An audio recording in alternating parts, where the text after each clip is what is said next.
सुप्रभात छात्रों, आदर्श बाल मंदिर विद्यालय में की ऑनलाइन क्लासों में आपका फिर से स्वागत है।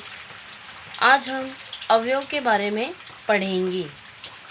सबसे पहले अवयव की परिभाषा को हम देखेंगे कि अवयव की परिभाषा क्या है। अवयव की परिभाषा, अवयव शब्द का अर्थ है अ प्लस व्यय, अर्थात जो कभी व्यय न हो। व्यय न हो जैसे पैसे वगैरह, इस चीज़ से नहीं है, ये शब्दों के अंतर्गत है। ये शब्द के अंतर्गत है कि किसी भी प्रकार से कुछ चीज़ कोई व्यय न हो, मतलब कोई इधर से उधर परिवर्तित न हो। व्यय का अर्थ होता है परिवर्तन, किसी भी प्रकार का कोई भी परिवर्तन किसी भी चीज़ में नहीं होना, कि जो शब्द जैसा है वो वैसा ही रहे। अर्थात जो शब्द लिंग, वचन तथा कारक विभक्तियों में कभी नहीं बदलते हैं, अर्थात सदा एक जैसे रहते हैं, उन्हें अवयव कहते हैं। जो शब्द लिंग, स्त्रीलिंग, पुल्लिंग, वचन, एक वचन, द्विवचन, बहुवचन, कारक, जितने भी कारक हैं सातों विभक्तियों के अंतर्गत, जो भी कारक हैं, विभक्तियां हैं सातों, उसमें वो कभी नहीं बदलते हैं, इसलिए वो एक जैसे ही रहते हैं, उन्हें हम अवयव कहते हैं। जैसे यथा, तथा, उच्चैः, नीचैः, अधुना, यदा, कदा, तदा, कुत्र, अत्र, यत्र, तत्र, सर्वत्र, इदानीं, तदानीं, वा, च आदि। इस प्रकार से ये अवयव के शब्द हैं। इन्हें किसी भी स्थिति या रूप में परिवर्तित नहीं किया जा सकता है। अब हम इन कुछ अवयव शब्द हैं उनके अर्थ के बारे में पढ़ेंगे कि ये कुछ अवयव शब्द हैं और इनके अर्थ हैं। जैसे पहला शब्द है हमारा अत्र। अत्र का अर्थ होता है यहाँ। कुत्र का अर्थ कहाँ। जैसे उसी प्रकार है इत्थम। इत्थम का है इस प्रकार। कथम का अर्थ है कैसे, किस प्रकार। ठीक है। यत्र का जहाँ, तो च का अर्थ हो गया और। सर्वत्र सब जगह, अपि का अर्थ है भी। तत्र का अर्थ है वहाँ। अतः का अर्थ है इसलिए। यदा का अर्थ है जब और शीघ्रम का जल्दी। कदा का अर्थ है कब। कुतः का अर्थ है कहाँ से। तदा का अर्थ है तब और सहसा का अर्थ है अचानक। अद्य यानी कि आज और अति यानी अत्यधिक। ध्या काल है कल। अब ध्या में हम देख रहे हैं कि ध्या यानी कल। अब कल कौन सा, बीता हुआ कल। इसके लिए क्या शब्द है, ध्या। संस्कृत में हम ध्या बोलेंगे, इसका अर्थ होते हैं जो बीत चुका है वो वाला कल। और स्व का अर्थ है, स्व का अर्थ भी कल है लेकिन आने वाला भविष्य काल का है। ये भूतकाल का। ध्या का अर्थ जो कल है, बीता हुआ, ये भूतकाल से है। और स्व यानी कल जो आने वाला है वो भविष्य काल से है। यथा का अर्थ है जिस प्रकार और तथा का अर्थ है वैसे या उस प्रकार से। स्व का अर्थ होता है अपना। स्व का अर्थ होता है अपना और साकम इसका साथ। इदानीम इस समय, सार्धम साथ। तदानीम, तदानीम का अर्थ है उस समय और सह का अर्थ है साथ। और इदानीम के बाद तदानीम का उस समय, सह का साथ। अधुना का इस समय या अब। समम का अर्थ होता है साथ। सांप्रतम यानी कि इसका अर्थ है इस समय और तत्रैव का वही। अन्यद्यु, अन्यद्युः दूसरे दिन, तो आम यानी कि हाँ। अत्रैव, अत्रैव का अर्थ है यहाँ ही और यदि का अर्थ है अगर। कानिचित यानी कोई। कानिचित का अर्थ है कोई, तो यद्यपि का अर्थ है अगर या फिर वैसे। परश्वः यानी कि परसों। खलु यानी निश्चय। मृषाः, मृषाः का अर्थ है झूठ और नो का अर्थ है नहीं। माँ का अर्थ है मत और पूरा का अर्थ है प्राचीन काल में। अंतरे यानी बीच में। वृथा यानी बेकार। एकदा यानी एक समय या एक दिन या एक बार। एकदा यानी एक दिन। हम कोई कहानी है उसमें आता है ना एकदा, तो एक समय की बात थी या एक दिन की बात थी या एक बार ऐसा हुआ था, तो एकदा शब्द उसके लिए आता है। धिक धिक्कार। सदा यानी कि हमेशा। तुष्णिम यानी कि शांत और चुप, और सर्वदा का अर्थ होता है हमेशा।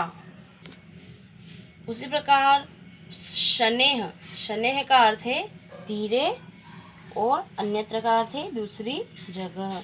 उच्चे का अर्थ है जोर से। उभयत्र का अर्थ है दोनों जगह। नीचे है यानी कि नीचे। एकत्र यानी एक जगह। अथः। अथ का अर्थ है इसके बाद, और इह का अर्थ है यहाँ। बहिः यानी कि बाहर। क्व यानी कहाँ। नक्तम यानी कि रात्रि में। ततः यानी कि वहाँ से। दीवा यानी दिन में। नूनम यानी निश्चय ही। ईशत यानी कुछ थोड़ा। कदाचित का अर्थ है किसी समय। कथनचित का है किसी प्रकार। ईशत यानी कि कुछ या थोड़ा, है ना। तो सद्य का अर्थ है शीघ्र। ऋतेह। ऋते का अर्थ है बिना। तो मुँह। मुँह का अर्थ है बार बार। अहर्निशम। अहर्निशम यानी कि निरंतर, तो इसका अर्थ है परितः।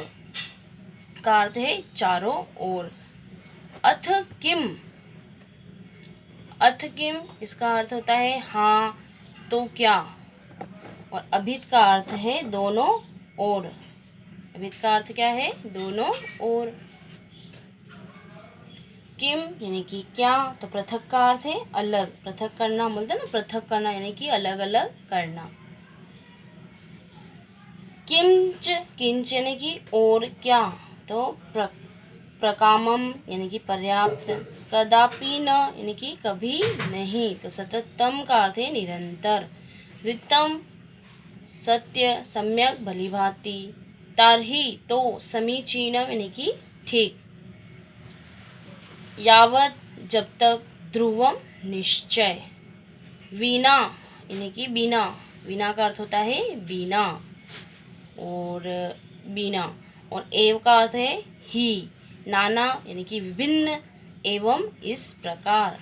अंतरेण। अंतरेण का अर्थ है, अंतरेण का अर्थ भी वीणा होता है। एक वीणा शब्द था और एक हमारा शब्द बना है अलग वीणा। वीणा का अर्थ भी हमें क्या होता है, किसी के वीणा, और एक अंतरेण का भी होता है बीना।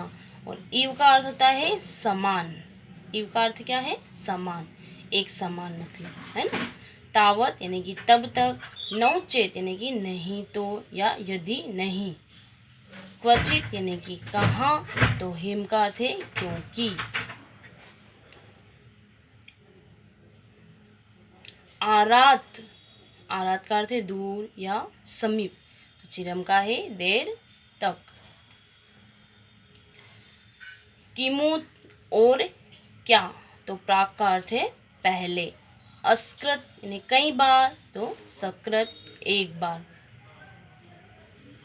अन्यच। अन्यच यानी और भी। अन्यच का अर्थ है और भी, तो किमपि यानी कोई भी। अधः यानी कि नीचे। अधः का अर्थ है नीचे, तो प्रति का अर्थ है की ओर।